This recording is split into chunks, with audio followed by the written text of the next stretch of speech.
vas-tu, toi? Eh beh, oui, ça va très bien. Je crois que le sujet d'aujourd'hui va nous faire du bien vu qu'on est tous les 2 pas trop réveillés. Oui, c'est vrai que ça tombe absolument bien parce que, bah, du coup, si vous avez été voir sur Twitter ou sur Facebook ou en dessous, là, les petits rébus, la réponse de cette semaine, c'était le cacafé, évidemment. Alors, qu'est-ce que c'est le cacafé?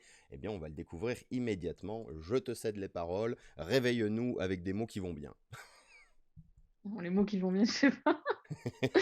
Mais oui, du coup, on va parler d'un sujet qui nous touche à tous ou en tout cas à tous les mal réveillés, les insomniaques et les gens qui ont besoin de leur petit café du matin pour qu'on puisse, pour, ouvrir leur petite, feuille de chou, du café et notamment, un café qui est spécial, qui est, le café qui s'appelle Kopi Luwak, qui est un café, qui est récolté dans les excréments d'une civette asiatique Mais qui s'appelle donc le luwak, tout à fait.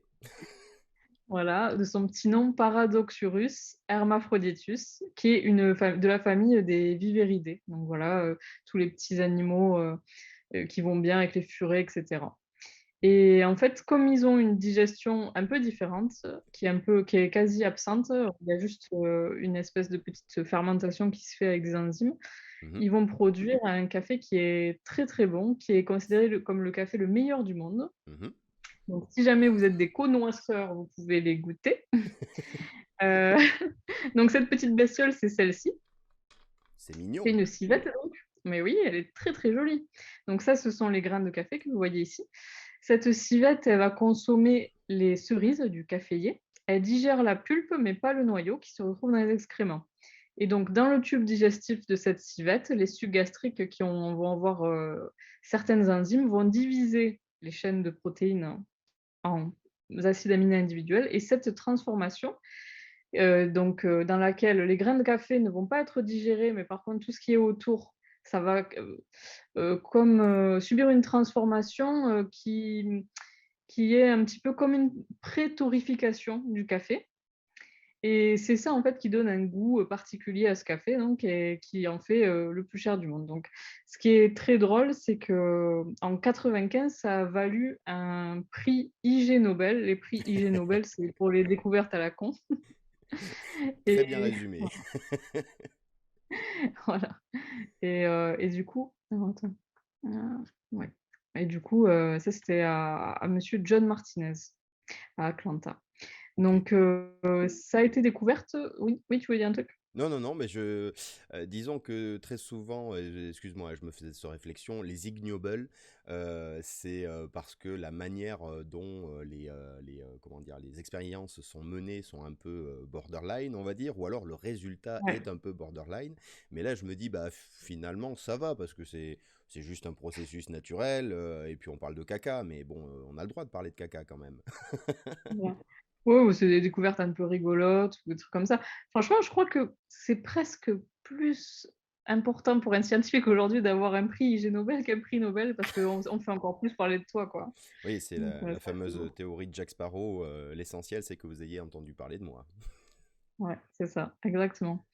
Et donc ça, c'était la découverte donc de ce procédé qui permet une pré-torréfication du café. Ça Ok. a été découvert, au XVIIIe siècle déjà.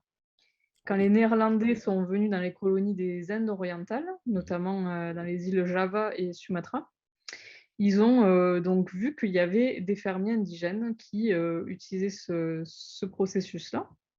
Ça veut Ah, dire que déjà à l'époque, ils faisaient du café par ce moyen-là. oui. D'accord. Et donc, ils ont découvert qu'il y avait, donc plusieurs espèces, notamment donc cette espèce que je vous ai montrée qui permettait de faire ça. Mhm. Et donc depuis, ils en ont toujours fait et maintenant ça c'est très, très consommé et donc plus cher du monde, c'est-à-dire que c'est vendu entre 100 et 600 américains, la D'accord. livre donc c'est assez, assez impressionnant. Donc pour vous donner une petite idée, c'est ceci quand ils le récoltent. Alors ça me fait beaucoup Donc penser à des barres de céréales protéinées pour les sportifs ou des ouais. trucs comme ça, hein. Exactement. Après, du coup, par contre, il y a des associations, notamment, tu sais, le WWF, et cetera, qui se Ouais. sont levées un peu contre parce que, du coup, maintenant, comme on essaye de produire ça à une échelle beaucoup plus importante, vu que ça rapporte des pépettes, et beh, on les conditionne comme les poules, on en met beaucoup, on leur donne pas beaucoup à manger, tout ça, donc c'est pas toujours très, très éthique, quoi. D'accord, donc il y a des élevages de, comment tu l'as appelé? Le civet. La civette, Ouais, d'accord. Donc il y a des élevages de ouais. civettes pour produire, ces barres de céréales ignobles qui font du café. Font du café que tu peux toucher à 600 le demi-kilo, quoi, presque, hein. C'est assez D'accord. impressionnant. Voilà, c'est tout pour ce soir. OK et ben, what else? Ah bah mince, je suis devant. What else comme dit Georges, évidemment. Ça révolutionne un petit peu ma vision du café. Merci beaucoup, de nous avoir, présenté ça. On va s'arrêter là pour la vidéo qui va aller sur YouTube, mais on va rester avec, les gens de Twitch qui ont eu des petites remarques et si vous avez des questions, c'est le moment, je vous lis.